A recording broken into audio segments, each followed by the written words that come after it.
There was a miller, who left no more estate to the 3 sons he had, than his mill, his ass, and his cat.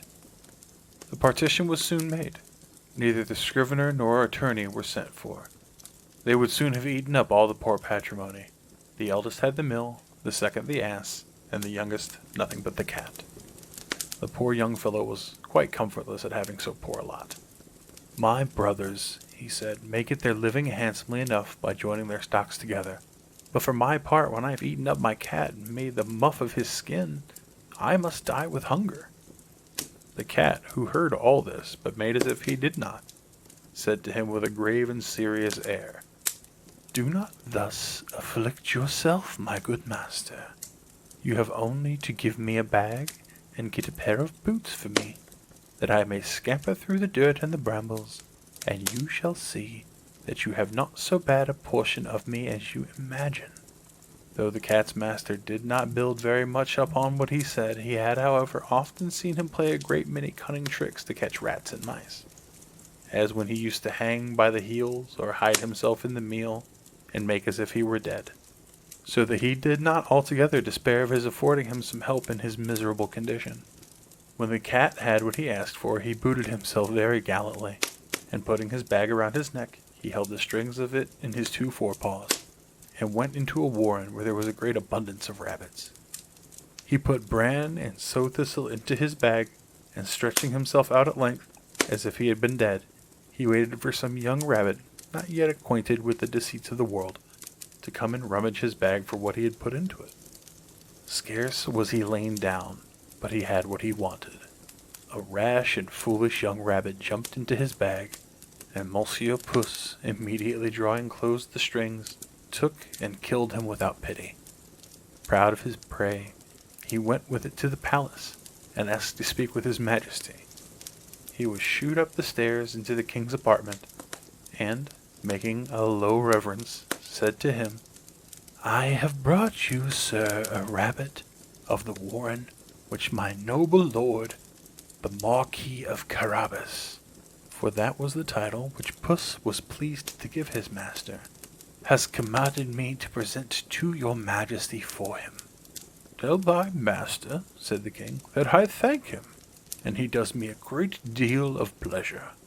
Another time he went and hid himself among some standing corn, holding still his bag open, and when a brace of partridges ran into it, he drew the strings, and so caught them both. He went and made a present of these to the king, as he had done before of the rabbit which he took from the warren. The king, in like manner, received the partridges, and with great pleasure ordered him some money to drink. The cat continued for 2 or 3 months, thus carrying to his majesty from time to time game of his master's taking. One day in particular, when he knew for certain that the king was to take the air, along the riverside, with his daughter, the most beautiful princess in the world, he said to his master, "If you will follow my advice, your fortune is made. You have nothing else to do but go and wash yourself in the river. In that part I shall shoe you, and you leave the rest to me." The Marquis of Carabas did what the cat advised him to do, without knowing why or wherefore. While he was washing, the king passed by, and the cat began to cry out as loud as he could, "Help! Help! My lord the Marquis of Carabas is drowning!" At this noise the king put his head out his coach window, and finding it was the cat who had so often brought him such good game, he commanded his guards to run immediately to the assistance of his lordship, the Marquis of Carabas. While they were drawing the poor Marquis out of the river, the cat came up to the coach, and told the king that while his master was washing, there came by some rogues who went off with his clothes. Though he had cried "Thieves! Thieves!" several times as loud as he could, the cunning cat had hidden them under a great stone. The king immediately commanded the officers of his wardrobe to run and fetch one of his best suits for the Lord Marquis of Carabas. The king received him with great kindness, and as the fine clothes he had given him extremely set off his gold mane, for he was well made and very handsome in his person, the king's daughter took a secret inclination to him, and the Marquis of Carabas had no sooner cast 2 or 3 respectful and somewhat tender glances, but she fell in love with him to distraction. The king would needs have him come into his coach and take part of the airing. The cat, quite overjoyed to see his project begin to succeed, marched on before, and meeting with some countrymen who were mowing in the meadow, he said to them, "Good people, you who are mowing, if you do not tell the king that the meadow you mow belongs to my lord Marquis of Carabas, you shall be chopped as small as mincemeat."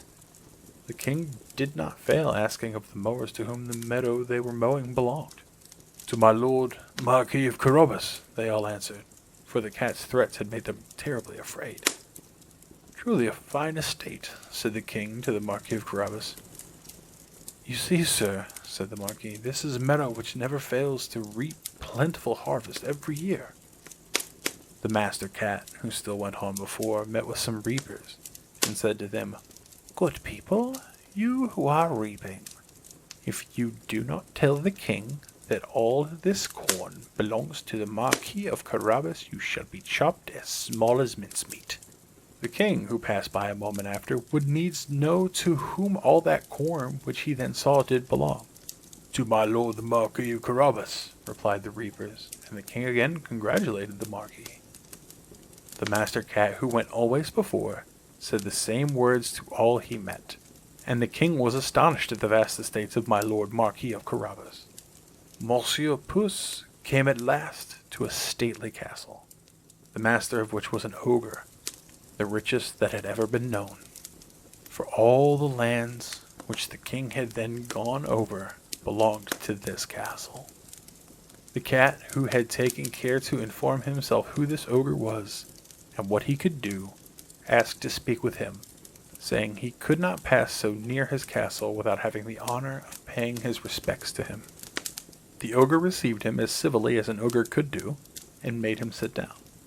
"I have been assured," said the cat, "that you have the gift of being able to change yourself into all sorts of creatures you have a mind to.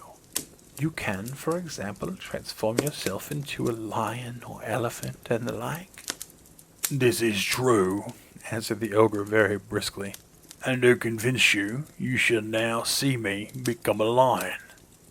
Puss was so sadly terrified at the sight of a lion so near him that he immediately got into the gutter, without abundance of trouble and danger because of his boots, which were ill-suited for walking upon the tiles.